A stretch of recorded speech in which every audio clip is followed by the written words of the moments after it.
So sa tanghali pong ito, pag-aaralan natin po yung salitang attitude. Attitude. Malaking factor ang attitude sa success o failure po sa buhay ng isang tao. I'm sure mag-agree kayo doon. Marami pong matatalino, magagaling sa theory, mga naging cum laude, valedictorian, and so on. May mga highest honor sila, pero hindi naging maganda ang attitude nila towards sa kanilang work, towards sa kanilang peers o sa kanilang mga kasamahan. Kaya ang nangyayari, instead na sila po ay ma-promote at tumunlad sa buhay, mas pinipili ng company, for example, na i-promote yung mga average lamang pero maganda yung attitude towards their work, towards their peers, and even their superiors. Now, bilang Kristiyano po, kailangan natin magtiwala at umasa na may magandang gagawin ng Diyos sa ating buhay. Kailangan positive yung attitude natin dyan. Walang duda na gusto po ng Diyos na pagpalain tayo. Gayunpaman, kailangan pong meron tayong right, positive attitude and an attitude, of course, of gratitude. So dapat alamin natin na maganda ang plano, maganda ang mga gagawin ng Diyos sa atin. Ang isa pong magandang verse diyan ay nakasulat po sa Jeremiah chapter 29 verse 11, kung saan nakasulat po, "For I know the plans I have for you, declares the Lord, plans to prosper you and not to harm you, plans to give you hope and a future." Now, ang pagkakaroon at pagpapanatili po ng ating positive attitude ang magpo-position sa atin para matanggap yung blessings ng Lord sa ating mga buhay. So, ang pamagat po ng pag-aaralan natin ngayon ay having the right attitude. Sabi nga po ni John Maxwell, isa po sa mga paborito ko po yan na kumbaga nagte-train ng mga leaders and even pastors. Isa rin po siyang pastor actually. Ang sabi niya, your attitude will determine your altitude. Actually, it is not our aptitude that will determine our altitude. It is our attitude. Okay? Ang ibig sabihin, your attitude can make or break you. So what's your attitude? Di ba? Now, your attitude is a small thing that can make the big difference. Kagaya nga po ng sinabi ko sa inyo kanina, yung example ko. Pag-aralan po natin yung salita ng Diyos at i-adjust po natin yung ating attitude na dapat nating i-adjust o dapat po nating baguhin. Kaya ang sabi nga po sa Romans chapter 12 verse 2, di ba? Do not conform any longer to the pattern of this world, but be ye transformed by the renewing of your mind. Renewing of your mind. Ibig sabihin po talagang babaguhin natin yung attitude natin. Kasi sa totoo lamang, sa mga nangyayari po sa ating kapaligiran, na-entice ang marami po na maging negative sa kanilang attitude. Nakikita po nila yung problema instead yung solution sa problema. Minsan nga kahit walang problema, para sa kanila, napakalaking problema na yun eh. Whereas yung positive yung kanyang outlook sa buhay, yung kanyang attitude, sa bawat problema, ang nakikita niya yung solution sa problema. And we have a God to back us up na lagi nating kasama na talagang tutulong sa atin to give us wisdom and for us to remain positive as long as we put our trust and complete confidence in Him. Okay? Always remember din po na naparito si Jesus upang magkaroon po tayo ng buhay na masaganang lubos. Doon po sa aklat ng John chapter 10 verse 10 sa New King James Version, ang sabi po ni Jesus, the thief, meaning si Satan, does not come except to steal and to kill and to destroy. So ito yung purposes ni Satan. Ang sabi naman ni Jesus, praise God, sa part 2 nito ng John 10:10, I have come that they may have life and that they may have it more abundantly. So masaganang buhay yung nais ng Diyos na matanggap po ng bawat isa sa atin na kanyang mga anak. Hangad po ng Diyos na magkaroon tayo ng buhay na masagana. Hindi lamang po sa pera-pera at kalusugan kundi sa matatag at masaganang relationships natin, especially sa Kanya at sa mga loved ones natin, yung mga family members natin. Ang mga relationship po na ito ang connection natin sa iba na makakatulong po sa ating paglago at pagmamature ng ating buhay Kristiyano. Meron pong dahilan ng Diyos kung bakit ikinokonekta niya tayo sa ibang tao eh. Di ba? Kailan lang naman po tayo nagkakilala eh. Di ba? Pero ikinonect kami ni Brother Rico kay Brother Sherwin at ngayon naman konektado na rin po kami, mag-asawa, sa inyo po mga anak, Brother Sherwin. So ang Diyos ang behind sa scenes na yan eh. Di ba? Ngayon, ang attitude natin ang magdedetermine kung paano palalaguin ang relasyong ito. Kapag mas malakas, mas healthy, o mas matatag at mas malapit ang ating relasyon sa Diyos, then of course, mas mapagkakatiwalaan niya tayo. Amen? So you see, ang buhay po natin ay dapat maging patotoo sa ibang tao. Kaya mahalaga pong i-check natin ang ating attitude. Ang kagalakan ng pagkakaroon ng masaganang buhay ay umaapaw at umaagos po yan sa buhay ng iba. Dumadalo yan sa buhay ng iba. Ang ibig ko pong sabihin, nakakahawa po ito. Ito po ay contagious, okay? Infectious, pero in the right sense of the word, yung positive sense. Ang buhay mo ay dapat magkaroon ng impact sa iba. Kung paano ang buhay ni Jesus at ng iba pang mga great men and women of God ay nagkaroon po ng impact sa buhay mo. Look beyond your circumstances and see yourself living life to the fullest. Wag manahan sa ating nakaraan. Mag-focus po tayo sa ating future at maging sa present po natin. Ito nga po madalas kong nasasabi. Natanong niyo na po ba, bakit kaya yung ating mga mata ay inilagay ng Diyos sa harapan po ng ating muka? Bakit hindi po sa likod? Well, I believe po kasi gusto ng Lord mag-focus talaga tayo sa ating pong future, hindi po sa ating ika nga past. Ano po? Just imagine kung halimbawa yung mata mo nasa likod ng ulo mo. Awkward, di ba? Pati yung mga paa natin nakaposition talaga yung katawan natin sa ating future, hindi sa ating ika nga nakaraan. So, lagi po nating iisipin sana yon. Now, ang magandang attitude po ay susi sa pagkakaroon ng magandang buhay. Kadalasan, positibo ang mga taong nagtataglay nito sa pagharap sa mga pagsubok at problema po sa buhay. Kapansin-pansin po na masayahin sila. Kasi alam nila, control ng Lord ang lahat So ano pang dapat nating ikagambala, ikapangamba, di ba? Ipag-worry. Wala na dahil alam natin that God, our God, is omnipotent and even omniscient. Samantala po, mapapansin din natin na yung mga taong merong hindi magandang attitude ay kadalasan pong negative ang approach sa buhay. Malungkutin sila at stressful po ang buhay nila. Kailan lamang nga, I don't know kung nabanggit ko na po sa inyo, pero I came across sa news na 3 mga Korean celebrities, ang mga sikat na sikat, ang maagang namatay. At of course, inaalam pa ngayon ang reason kasi parang nakakabigla. Pero isa po dyan yung stress yung pressure nila yung attitude nila in handling yung mga problems and challenges nila sa buhay. So ang relasyon po mo sa Diyos ang magdedetermine ng klase ng pamumuhay mo. Kaya talagang kailangan nating mapalapit sa Panginoon And come to think of it, di ba?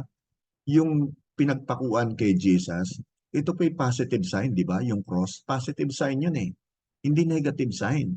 So I don't know pero yun ang naisip ko talagang gusto ng Lord maging positive tayo in our situation or whatever circumstance we are in. Tandaan mo ito, susubukin ang attitude ng bawat isa po sa atin, walang exempted dyan. Kaya hayaan niyo pong basahin ko sa inyo yung nakasulat sa 2 Corinthians chapter 2 verse 9 sa Amplified Version. For this was my purpose in writing you. Ang sabi po ni Apostle Paul sa mga Christians sa Corinth, to test your attitude and see if you would stand the test, whether you are obedient and altogether agreeable to following my orders in everything. Now, I remember, kanina ay nag-PM si Janice kay Tita Ses niya na hindi raw po siya makakate ng Bible study dahil siya po ay merong examinations or test.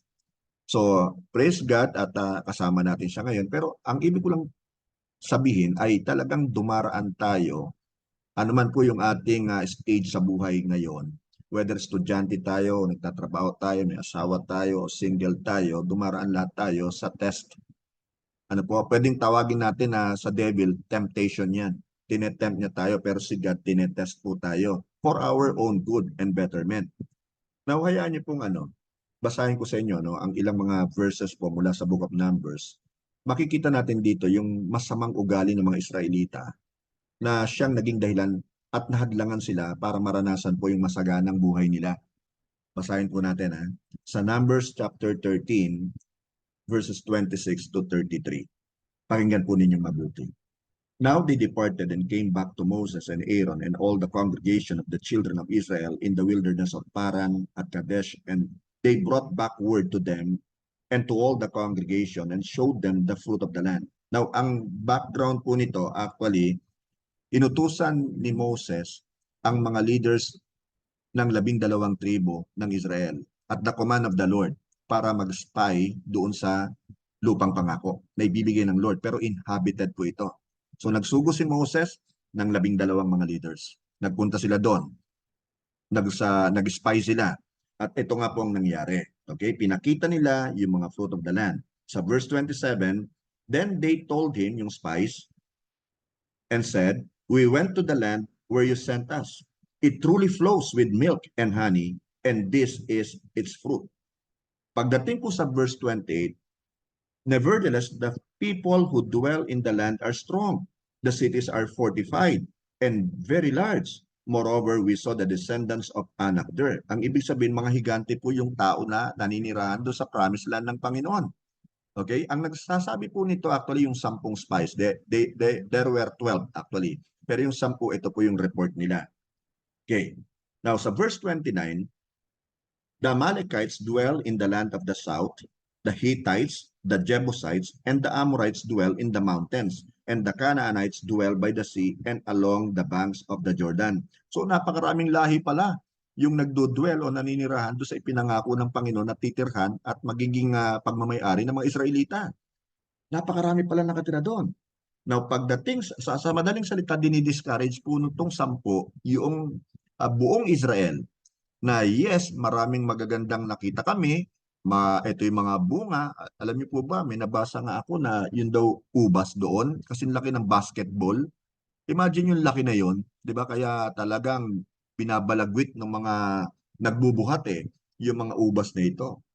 Okay. So, sa madaling salita, ang ganda ng una nilang sinabi, pero binago nila ito at sinabi, naku, ang dami nakatira dyan. Basahin naman po natin sa verse 30. Then Caleb, yan, isa sa 12, quieted the people before Moses and said, let us go up at once and take possession, for we are well able to overcome it. So positive si Caleb. Verse 31, but the men who had gone up with him said, yung 10, we are not able to go up against the people, for they are stronger than we. Ang nakita nila yung problema. Mas malalaki, mahihirapan tayo, hindi natin kaya. Pagdating sa verse 32, and they gave the children of Israel a bad report. Ito na nga kapag ka negative ang attitude ng isang tao, kadalasan talaga or usually ang ginagawa niya, nagsesend ng bad report. So, they gave the children of Israel a bad report of the land which they had spied out, saying, the land through which we have gone as spies is a land that devours its inhabitants. Mga kanibal ang nakatira dyan, kumakain ng tao. And all the people whom we saw in it are men of great stature, mga higante nga po. And then sa verse 33, there we saw the giants. The descendants of Anak came from the giants. Dito rin po nagmula itong si Goliath, okay? And we were like grasshoppers in our own sight, and so we were in their sight. So nung makita nila yung mga higante, nakita nila yung problema, biglang lumiit ang pagtingin nila sa kanilang sarili. And I may add na lumiit din ang pagtingin nila sa kanilang Diyos. Ang mas binigyan nila ng emphasis at glorify nila, pinalaki nila yung kanilang problema.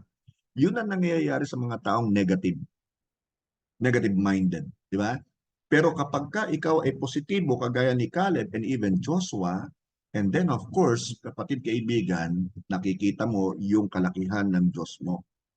So nang makita po ng 10 espiya na mga higante ang nakatira sa lupang ipinangako ng Diyos, naisip nilang tsak na papatayin sila ng mga ito. Kakainin tayo ng buhay ng mga yan. Nakalimutan nilang mas malaki at mas makapangyarihan ng kanilang Diyos kaysa sa pinakamalaking higanting lalabanan po nila. Now kapatid kaibigan, mas malaki at mas makapangyarihan ng Diyos kaysa sa anumang kinakaharap mong mga pagsubok ngayon. Tandaan mo yan. Walang imposible sa Diyos, nothing is too difficult for Him. What is impossible with man are all possible with God. Si Caleb po ay nagpakita ng positive, right attitude. Sigurado siyang tatalunin nila ang mga higanteng nakatira sa lupain. Dahil sa masamang attitude ng 10 espiya, alam niyo nangyari? Ang dapat sana na 11 araw na paglalakbay mula sa Egypt patungo po doon sa Promised Land, dapat 11 days lamang or 2 weeks lamang, kapatid, inabot sila ng 40 years sa disyerto. Sa madaling salita, nagpapaikot-ikot lamang sila sa disyerto. Minsan nangyayari yan sa mga taon, di ba? Running circles, di ba? Paikot-ikot lamang pero walang nararating. Si Joshua at Caleb ay nanatili pong positive sa kanilang situation. So kapatid, minsan ang tanging kailangan mo ay isang taong makakasama na kapareho mong naniniwala sa Diyos, like-minded person, parehong positive. Umiwas na po tayong magsasama sa mga ibinibilang nating mga kaibigan, pero ang lagi nating naririnig ay reklamo, problema, and so on and so forth, na humihigo po ng ating energy, ng ating lakas, maging ng ating faith. Hindi natin namamalayan, ginagamit na po sila ng kaaway para tayo po ay hindi na magtiwala sa Panginoon. Tama po yung naging attitude ni Caleb at sinabi sa kanya ng Diyos na gagantimpalaan siya nito. So pag tayo po ay nananahanan sa salita ng ating Panginoon, maging sa kanyang mga pangako, we can rest assured gagantimpalaan tayo ng ating Panginoon. Now sa Romans, kapatid, for example, Romans chapter 12 verse 2, nabanggit ko to kanina, no? Nakasulat, do not be conformed to this world or this age, fashioned after the adapted to its external superficial customs, but be transformed or changed by the entire renewal of your mind, by its new ideals and its new attitude, so that you may prove for yourselves what is the good and acceptable and perfect will of God, even the thing which is good and acceptable and perfect in His sight for you. Ito po yung sa Amplified Version. So kapag iaayon pa po natin ang ating pag-iisip sa pag-iisip ng Diyos, madidevelop natin ang isang bago at positive at magandang attitude. Now kapatid, kaibigan, mga bata, nais ng Diyos na gamitin ang iyong good and positive attitude para ilapit ang mga tao kay Kristo. Kaya tingnan mo mga bagay sa pananaw ng Diyos at sikapin mong maging positive sa lahat ng sandali. Problems come, problems go. Maaring kayo wala pa mga masyadong kinakaharap na mga problema, no? Na bigger than your father or even me, yung mas matatanda sa inyo. Pero ang totoo ito, haharap at haharap ka sa mga problema. Kaya ang pinakamaganda, lagi nating i-maintain yung pagkakaroon ng positive attitude. Continue to trust in the Lord with all your heart and lean not on your own understanding, and in all your ways acknowledge Him, and He will direct your paths. Nais ng Diyos na gamitin. Gamitin ka with your positive attitude, trusting in Him, having confidence in Him, para mas marami pang makakilala kay Jesus. Kaya tingnan natin yung mga bagay sa pananaw ng Diyos, sa kanyang perspective, at sikapin nating maging positive sa ating buhay. Tigilan po natin yung pagiging negative. Wala itong magandang ibibigay sa atin. Yung pag-worry, sa totoo lamang po maraming tao ngayon nag-worry. Kaya ano nangyayari sa kanila? Hindi sila makapag-isip ng tama. Hindi sila makapag-decide ng tama. Usually, ang decision nila mali. Diba? Kasi nga nag-worry sila eh. Ito ngayon, nabanggit ko na rin eh. Sa iba ko pong mga pagtuturo, di ba? Kung ang worry ay nagiging solusyon sa mga problema natin, kung ang worry ba, for example, ay nakakapag-solve ng atin pong mga pinagdadaanan, di sana mag-worry na lang tayong lahat, di ba? Walang magagawang mabuting pag-worry sa atin. As a matter of fact, sinisira po nitong kalusugan natin. At ipinakikita din natin na wala tayong tiwala sa ating Diyos. So don't worry. Huwag po tayong mag-worry sa kung ano paman. I-entrust natin ang lahat sa ating Panginoon. Just maintain your composure. Be still and know that God is God. Your God is all-powerful, all-knowing. He knows what you are going through. Kaya manahan po tayo sa kanyang mga salita at mga pangako. So, huwag na tayo maging negatibo. Dapat nating i-base ang ating attitude sa salita ng ating Diyos at hindi po sa ating situation. Just like what these Israelites did, di ba, nung panahon ni Moses. Binase nila sa kanilang situation eh. You know what happened? Sa totoo lamang po, only Joshua and Caleb were able to enter the promised land. Pati po yung mga bata, mga 20 years younger, sila lang po. Pero yung generation nila Joshua and Caleb, wala isa man sa kanila ang nakarating po sa promised land. Why? Because of their bad attitude, their negative attitude. Kaya kapatid, mas maganda maging positive po tayo. Pag-isipan mo munang mabuti mga salitang lalabas sa iyong bibig bago mo ito sabihin. Watch your thoughts then. Kasi diyan nagmumula yan eh. May nabasa akong ganun eh, di ba? Watch your thoughts, it becomes your words. Watch your words, it becomes your actions. Watch your actions, it becomes your habit. And watch your habit, it becomes your character. And watch your character because it becomes your destiny. Maging mabuti po tayo sa ating kapwa. Lawakan po natin ang ating pangunawa. Habaan natin ang ating pasensya.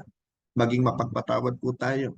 Panatilihin po natin yung mapagpakumbabang attitude tulad po ni Jesus. At maging mapagpasalamat po tayo. In everything, give thanks, for this is the will of God concerning you in Christ Jesus. Doon po sa Ephesians chapter 4 verse 23, sa Amplified Version din, ito na po yung last na verse na akin pong isi-share sa inyo. Nakasulat po, and be constantly renewed in the spirit of your mind, having a fresh mental and spiritual attitude. Having an attitude of gratitude, or have an attitude of gratitude, kapatid. Know who you are in Christ Jesus.